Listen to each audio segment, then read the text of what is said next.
तो कैसे हैं दोस्तों। स्वागत है आपका अपने चैनल केआर हॉरर ऑफिशियल में। मैं हूं आपका दोस्त समीर और आज हम आपको जो कहानी सुनाने वाले हैं, वैसे तो आपने ये कहानी यूट्यूब चैनल या अन्य जगहों पर मिलती जुलती काफ़ी सुनी होगी, लेकिन आज हम आपको जो सुनाने वाले हैं शायद ही आपने कहीं पर भी सुनी हो, क्योंकि ये कहानी जो है स्पेशली हमारे एक सब्सक्राइबर जिनका नाम विनोद शर्मा है, उनने हमें अपनी आप बीती हमसे शेयर किए और हो सकता है ये आपको काफ़ी दिलचस्प लगे और आपको काफ़ी मज़ा आए। तो स्टोरी में पूरी बने रहना, क्योंकि आपको बहुत ज़्यादा मज़ा आने वाला है। तो अपने दिल की पेटी को टाइट कर लें, क्योंकि हम आपको लेके जाने वाले हैं एक ऐसी दुनिया में जहाँ डर ही डर है। तो स्टार्ट करते हैं आज की हॉरर वीडियो विनोद जी के पॉइंट ऑफ व्यू से। हेलो दोस्तों, मेरा नाम विनोद है और आज मैं आपको जो हवेली के बारे में बताने वाला हूँ, ये हवेली वैसे तो राजा महाराजाओं के समय में बनाई गई थी, लेकिन पिछले कई सालों से इस हवेली में ना जाने क्यों आज तक कोई भी अंदर जाने की बिल्कुल हिम्मत नहीं करता। पता नहीं क्यों अजीब सा डर है लोगों का। इच्छा होने और नहीं होने पर भी हवेली में कोई नहीं जा पाता। और अक्सर लोगों का कहना भी है कि इस हवेली में जो है भूत प्रेत का साया है। लेकिन जब मुझको इस हवेली के बारे में पूरी टोटल कहानी के बारे में पता चला, क्या रहस्य है क्या है, तो मैंने भी एक अपने दिल में जो है एक बात ठान ली, तय कर लिया कि चाहे आज कुछ भी हो जाए, इस हवेली के बारे में सच्चाई का रहस्य का पता लगा के रहूँगा। क्यों लोग इस हवेली में जाने की हिम्मत भी नहीं करते। और मैंने उस हवेली में जाने का आखिरकार तय कर लिया। और मेरा एक दोस्त था जिससे मैंने मुलाकात करी, जिसका नाम था लोकेश मिश्रा। वो वैसे तो एक पंडित था, और पंडित काफ़ी जानकार पंडित था, और उसने मुझे भी उस हवेली में जाने से खूब मना करा। लेकिन भाई मैं भी अपनी बात पे अटल हो गया था, मैं भी बहुत ज़िद्दी था। मैंने भी ठान ली थी कि नहीं, जाके तो रहूँगा। आखिर वो भी मेरी बात से हार गया कि लगा ठीक है चले जाओ। लेकिन उसने मुझे रोका और अपने झोले से पता नहीं कुछ अजीब सी चीज़ निकाली और मेरी जेब में रख दी। और उसने मुझसे कहा कि सुनो विनोद, मौका आने पर इस चीज़ का उपयोग ज़रूर करना। मैंने कहा हाँ ठीक है, और मैं कहते हुए इग्नोर करते हुए चला गया। अगली ही रात मैंने हवेली में जाने की पूरी तैयारी भी कर ली और घर से भी निकल गया। और जब मैं हवेली के पास पहुंचने ही वाला था कि रास्ते की तरफ किसी ने अचानक मेरा हाथ पकड़ लिया और मुझे वहीं पर रोक दिया और बोलने लगा, आप कौन और किधर जा रहे हो। भाई मैंने भी फौरन जवाब देने के उसी से सवाल कर लिया, आप कौन। उसने कहा मेरा नाम आदेश कुमार है और मैं यहीं पास ही के गांव में रहता हूं और यहीं लकड़ियां बटोरने आया था। आपको हवेली की तरफ जाते देखा तो मैंने सोचा रोक दूं। मैंने कहा ओ, मैंने सुना है ये एक भूतिया हवेली है और यहाँ कोई नहीं आ पाता, इसलिए मैंने इस हवेली में एक रात रुकने का फैसला किया है। अब जो है वो आदमी बड़ी हैरानी से मुझे देखने लगा और तभी जो है उसने मुझसे कहा, जी हाँ आपने सही सुना है, और आप भी हो सके तो इस हवेली की तरफ बिल्कुल मत जाइए। मेरी माने तो वापस अपने घर लौट जाइए, यह बहुत ख़तरा है, आपको परेशानी हो सकती है। उसकी बात सुनकर जो है मेरी हंसी निकल पड़ी। मेरी अचानक हंसी को देखकर वो बोला, आप खुश क्यों हो रहे हैं, आपको तो डरना चाहिए यार, मैंने तो आपसे भूत की बात कही है। भूत का नाम सुन के तो अक्सर लोग डर जाया करते हैं। तभी उसने बोला, आपको पता नहीं होगा, यहाँ एक नहीं काफ़ी भूत के साए हैं जो अक्सर लोगों को परेशान करते हैं।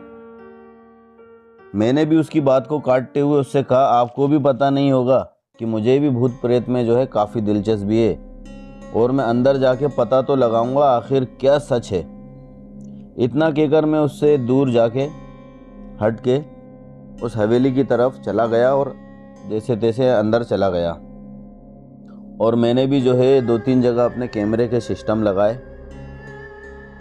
और मेरे पास कुछ इमरजेंसी बल्ब भी थे जो मैंने चारों तरफ लगा दिए और बीच में जो है अपना बैग रखा और हवेली के चारों तरफ देखने लगा। अजीब सा मंजर था, लेकिन एक चीज़ तो थी जो मेरे समझ में नहीं आ रही थी कि इतनी सालों पुरानी हवेली और देखने में ऐसी लग रही थी जैसे मानो अच्छी हो। और दूसरी चीज़ एक और बताऊं आपको कि मतलब इतनी पुरानी राजा महाराजाओं के टाइम की बनी हवेली और ऐसी लग रही थी कि मानो अभी कुछ साल पहले ही बनाई हो। मैंने भी कहा चलो छोड़ो, अपन को क्या। बाद में मैं एक कमरे की तरफ जाने लगा और वहीं पर ही नीचे ज़मीन पे बैठ गया और मैंने वहाँ पर जो है अपनी बोतल निकाली और दारू के 2-4 पैक भी पी लिए कि वहीं अचानक मेरे सामने जो ये लाइट लगी थी इमरजेंसी वो जलबुझ होने लगी। चालू हो बंद हो, चालू हो बंद हो। लेकिन मैंने भी इस बात पे जो है ज़्यादा ध्यान नहीं दिया और थोड़ी देर बाद दूसरी जो कमरे में लगी थी लाइट वो भी बंद चालू होने लगी। और देखते ही देखते मैंने जो चारों तरफ लाइट लगाई थी सभी लाइटें अचानक चालू बंद होने लगीं। ये सब देखकर मैं अपनी जगह पे खड़ा के रह गया और कुछ सोचने लगा कि अचानक मेरे सामने ज़मीन से एक छोटा सा टुकड़ा पत्थर का उठा और हवा में उड़ने लगा और तकरीबन लगभग मेरा ख्याल से 5 या 6 फीट ऊपर चला गया होगा और ऊपर जाके अचानक गोल गोल घूमने लगा और बाद में मेरी तरफ तेज़ी से आया और मैंने तुरंत अपनी जगह बदल दी और दूसरी तरफ कूद गया। वो पत्थर वहीं जाके गिर गया जहां मैं पहले खड़ा था। और मैंने फ़ौरन अपने हाथ रखा दिल पे और थोड़ी ठंड की सांस ली। मैंने कहा चलो कुछ नहीं हुआ। अब इससे पहले कि मैं कुछ समझ पाता उतने में ही एक पत्थर की बड़ी सी चट्टान मेरी ओर आने लगी। मैंने जल्दी छलांग लगा के दूसरी तरफ कूद गया जिसके कारण चट्टान दीवार से टकराई और मैं बच गया। थोड़ी देर बाद सब कुछ रुक गया, सब कुछ शांत हो गया। मैंने चारों ओर देखा और बड़ी आवाज में बोला, तेज आवाज में बोला, तुम जो भी कुछ हो मेरे सामने आके बात करो। हालांकि अब जो है मुझे भी थोड़ा थोड़ा डर महसूस होने लगा था। मैंने जैसे ही सामने देखा मुझे एक बहुत बड़ी परछाई नजर आई।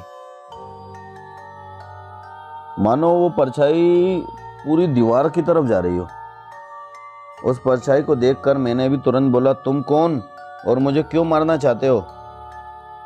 तभी मुझे एक बहुत अजीब सी डरावनी आवाज आई, तुम्हारी भूल के कारण। उसकी इतनी भयानक आवाज सुनकर मुझे भी डर का एहसास होने लगा था, लेकिन मैंने भी थोड़ी हिम्मत करी और बोल दिया, मेरी भूल? मैंने कौन सी भूल कर दी? फिर दोबारा उस परछाई से आवाज आई, इस हवेली में आने की भूल। मैं किसी को भी इस हवेली में खुश नहीं देख सकता। मैंने फिर उससे कहा, लेकिन क्यों?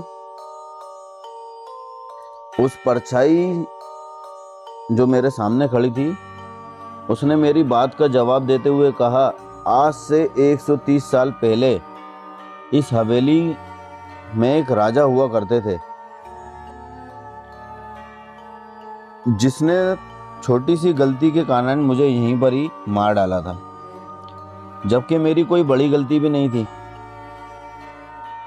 और इसी वजह से मेरी आत्मा इस हवेली में भटकती है और मैं किसी को भी इस हवेली में आने नहीं देता। और ना ही आने दूंगा, क्योंकि इस हवेली में मेरा खून हुआ था और ये हवेली मेरी है और ये इस हवेली में किसी को ज़िंदा नहीं रहने देता। इस हवेली में जो भी आएगा उसकी मौत ज़रूर होगी और अब तू भी मुझसे नहीं बच पाएगा। उसका भैया इतना केना हुआ मानो डर के मारे में कपकपाने लगा। अब मेरी जितनी हिम्मत थी सब टूट गई। फिर भी मैंने हिम्मत करके उसकी बात का जवाब देते हुए कहा, मैं तुम्हें अपने असली रूप में देखना चाहता हूँ। कि तभी उस परछाई ने मुझसे कहा, तुझे मारने से पहले मैं तेरी इच्छा जरूर पूरा करूंगा। मतलब तुझे मारने से पहले तेरी ये इच्छा मैं जरूर पूरी करूंगा। और मेरे देखते ही देखते उस परछाई ने एक भयानक डरावना रूप ले लिया। उसका चेहरा इतना भयानक था कि एक क्षण के लिए मैं बुरी तरह डर गया, लेकिन फौरन मैंने अपने आप पर काबू कर लिया और तुरंत मुझे अपने मित्र की दी हुई चीज़ के बारे में याद आया और मैंने अपनी जेब में हाथ डाला तो मैंने देखा, उसमें हाथ बाहर निकाल के देखा तो उसमें भभूति थी। अब मेरे कुछ समझ में नहीं आया, मैंने हड़बड़ाहट में पूरी की पूरी भभूति लेके उस आत्मा भूत जो भी था उसके ऊपर डाल दी। यार आप मानो या ना मानो, उस भभूति के पड़ते ही वो बुरी तरीके से जलने लगी, बहुत बुरी तरीके से जलने लगी और अजीब सी आवाज़ आने लगी और देखते ही देखते बड़ी बड़ी ज्वाला उठने लगी और वो जो थी बुरी तरह चिल्लाने लगी और बाद में पूरी तरह जल के खाक हो गई। उसके बाद मैंने चैन की सांस ली और पूरी रात वहीं कोने में बैठकर सुबह का इंतज़ार करने लगा। और जैसे ही थोड़ा उजाला हुआ मैं फ़ौरन ही उस हवेली से बाहर निकल आया। मैंने देखा कि वो आदमी जो रात में मुझे मिला था, जिसने मुझे अंदर न जाने की सलाह दी थी, लेकिन जब मुझको सही सलामत हवेली से बाहर आते देख उसको बड़ा ही आश्चर्य हो रहा था।